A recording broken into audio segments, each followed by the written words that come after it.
Well, greetings, my scattered brothers and sisters in the Lord. Hopefully, you're having a good day, and even if you're not, trusting that the Lord will give you strength for the day. Thinking about Gospel of John chapter 2 and a couple of hospital visits I made this week. So, I have two men who are in the hospital, and the first man has been in for, I don't know, maybe 3 or 4 months. He had a stroke. They were afraid that they were going to lose him.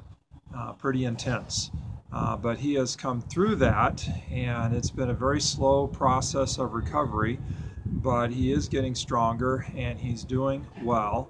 But he's also being faced with the reality that life is not going to be the same, that he won't be able to live without assistance on his own, that he will need help, that he won't be able to get around like he used to, that he's going to have to get rid of his motorcycle. And that's a hard thought to embrace. And so the days have been challenging. There are challenging days ahead, and yet there's not despair. And it's not the days he would have chosen, but there's not despair, and he actually has a certain amount of kind of unexplainable joy as he's going through this process and realizing that life won't be the same.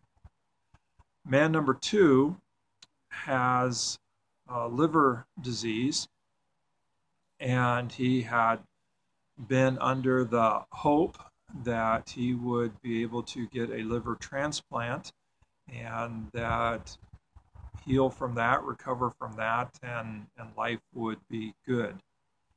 Well, this week he got the news that he is not a candidate for a liver transplant and that they've really run out of options for him, and hospice care is in his future. And pretty discouraging news. Definitely not the news he would have liked to have received.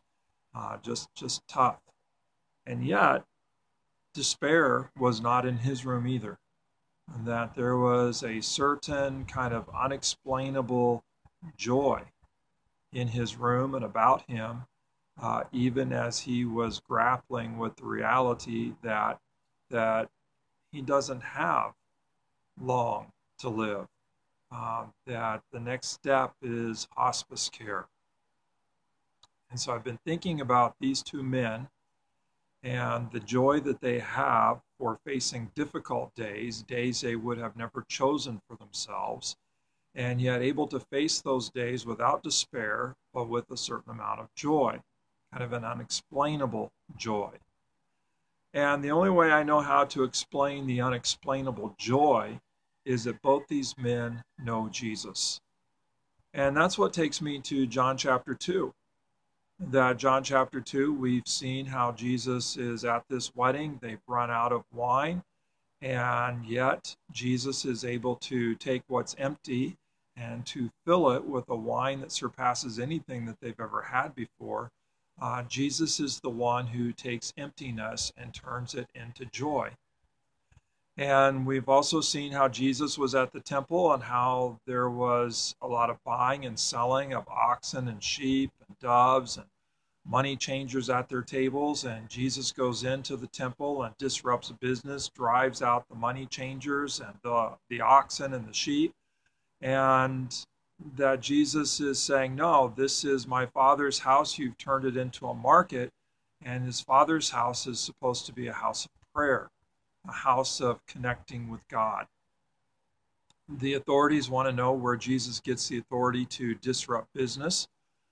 They challenge Jesus, do us a miracle, a sign, so that we can see where your authority comes from to disrupt our business. And Jesus' response is, destroy this temple, and in 3 days I will rebuild it. Well, they're confused by it. Everybody's confused by what Jesus is saying. But after his death and his resurrection, his disciples remembered what he said.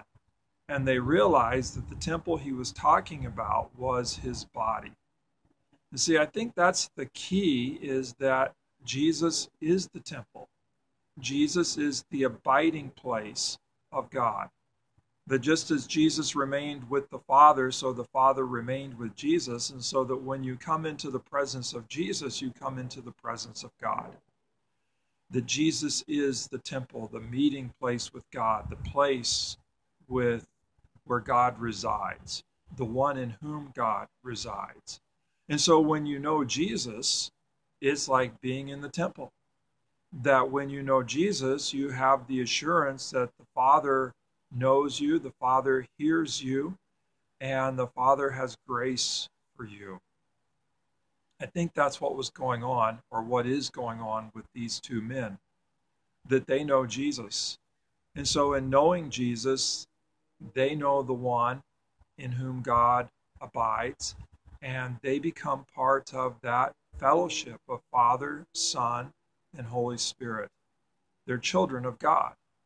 And so whatever life has for them, however difficult their days may be, however short their days may be, because of belonging to Jesus and belonging to that fellowship of Father, Son, and Spirit, they have hope and they have joy, even for days that they would have never chosen for themselves. My prayer for you and for me is that we know Jesus well, that we know the one in whom the Father abides, that we know Jesus as the temple, and that in going to Jesus, we realize we're going to the Father, and that in receiving Jesus, we're able to receive the joy that comes out of that relationship of the Father and the Son and the Holy Spirit. And we're able to recognize that we belong to that family, and in belonging to that family, there is a joy, even for the most difficult days. God bless you. Have a great day. Even more, have a joyful day, because you know Jesus, the one in whom God resides. And through Jesus, you're part of the family. God bless.